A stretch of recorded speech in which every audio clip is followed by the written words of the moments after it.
بسم الله الرحمن الرحيم يسبح لله ما في السماوات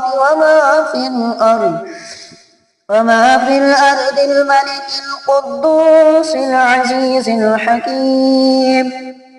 هو الذي بعث في الأميين رسولا منهم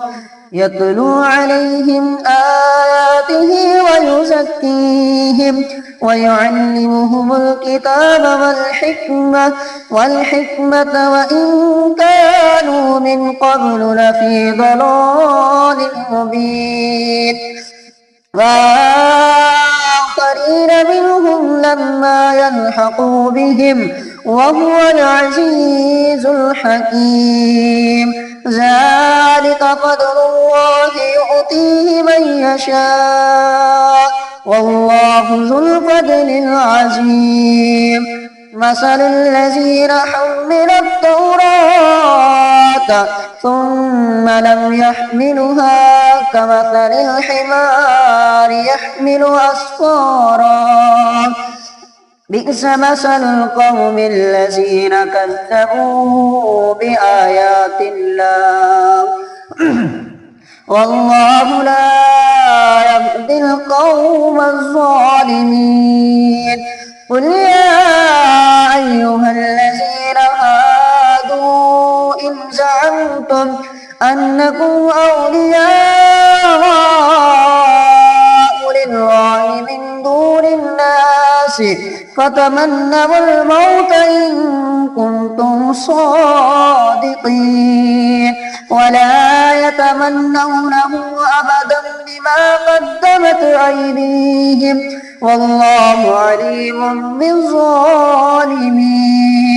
قل إن الموت الذي تفرون منه فإنه ملاقيكم ثم تردون إلى عالم الغيب والشهادة فينبئكم بما كنتم تعملون يا أيها الذين آمنوا إذا نودي للصلاة من يوم الجمعة فاسعوا إلى ذكر الله وذروا البيع ذلكم خير لكم إن كنتم تعلمون فإذا قضيت الصلاة فانتشروا في الأرض وابتغوا من فضل الله واذكروا الله كثيرا لعلكم تفلحون وإذا رأوا تجارة أو لهوا انفضوا إليها وتركوك قائما قل ما عند الله خير من اللهو ومن التجارة والله خير الرازقين.